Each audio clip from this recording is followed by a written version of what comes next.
আজকে তোমাদের সাথে আমার রান্না করার পেছনের গল্পটা শেয়ার করব। তবে এই জার্নিটা মোটেও এত সহজ ছিল না আমার জন্য। আসলে বিশেষ করে অনেক কষ্ট করতে হয়েছে, তো সেটাই আজকে তোমাদের সাথে শেয়ার করব। হ্যালো এভরিওয়ান, ওয়েলকাম টু ম্যানাদার ব্লগ। সবাই কেমন আছো? আলহামদুলিল্লাহ আমি অনেক ভালো আছি। তো ভাবলাম যে আজকে সকালে ব্রেকফাস্ট নিয়ে তোমাদের সাথে গল্পগুলো করি। হঠাৎ করে আমার ব্রেডগুলো ভাজতে গিয়ে মনে হলো যে কেন না তোমাদের সাথে শেয়ার করাই যায়। তো সকালে ঘুম থেকে উঠে ব্রেড নিয়ে আসছিলাম এক প্যাকেট, নিয়ে এসে এটাকে, আর সবসময় আমি রুটিগুলো বলো আর ব্রেড বলো, আমি এগুলোকে ভাজা ছাড়া একদমই খেতে পাই না। তো বাবুদের জন্য তেল ছাড়া ভাজছিলাম, আর আমি যে 2-3 পিস খেয়েছি সেটা হচ্ছে আমি একটু সরিষার তেল দিয়ে ভেজে নিয়েছি, কেননা এই তেল দিয়ে ভাজলে আমার কাছে একটু বেশিই ভালো লাগে। এগুলো আমি তেল দিয়ে ভাজতেছি, তো 2 সাইডে তেল মাখাই নিলাম আর কি কড়াইতে দিয়ে। মেন হচ্ছে আমি যাই হোক সবগুলা পাউরুটিগুলো ভেজে নিয়েছি, নিয়ে তারপরে চা দিয়ে খাইছি। যাই হোক, এখন তোমাদের সাথে গল্পগুলো করি। তো রান্নাবান্না ম্যাক্সিমাম মেয়েরা শিখে মায়ের কাছ থেকে, তবে আমি কিন্তু রান্না শিখছি তোমাদের ভাইয়ের কাছ থেকে। তো আমাদের যখন প্রথম প্রথম বিয়ে হয় তখন আমি একদমই রান্না করতে পারতাম না, আর তোমাদের ভাইয়া রান্না করতো, সেগুলো আমি দাঁড়িয়ে দাঁড়িয়ে দেখতাম যে কীভাবে রান্না। এগুলো করতে করতে আমার 6 মাস কেটে গেছে, তারপরেও রান্না করতে পারতাম না। তো যাই হোক, চায়ের গল্পটা আজকে করে অন্যদিন রান্নার গল্প করব।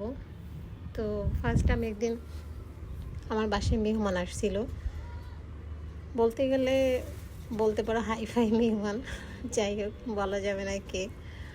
তো আমাকে বলেছিল যে 1 কাপ চা বানানোর জন্য, তা আমি ওনাকে চা বানিয়ে দিয়েছিলাম। কিন্তু চাটা আসলেও আমি কখনো বানাই নাই, প্লাস আগে কখনো আমি চা খেতামও না, জানতামও না।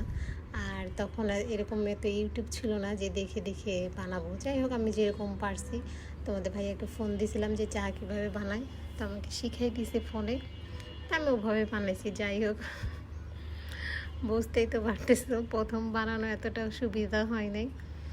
তো উনি করছিল কি, মানে স্কিপ করি বিষয়টা, খুবই দুর্দান্ত খারাপ আচরণ।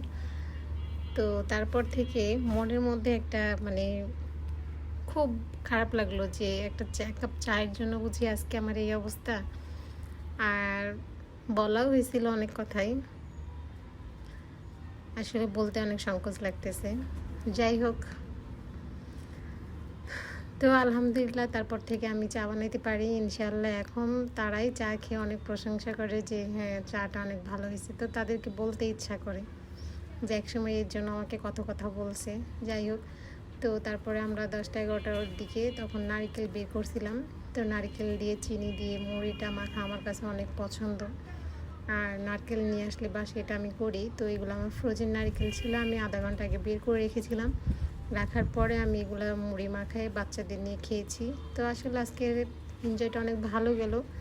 তবে চা বানাতে এখনও আমি যতবার চা বানাতে যাই ততবারই আমার এই কথাগুলো মনে হয়। তো আল্লাহ আমাকে ধৈর্য দিয়েছে, কাজ শিখার তৌফিক দিছে, এটাই অনেক।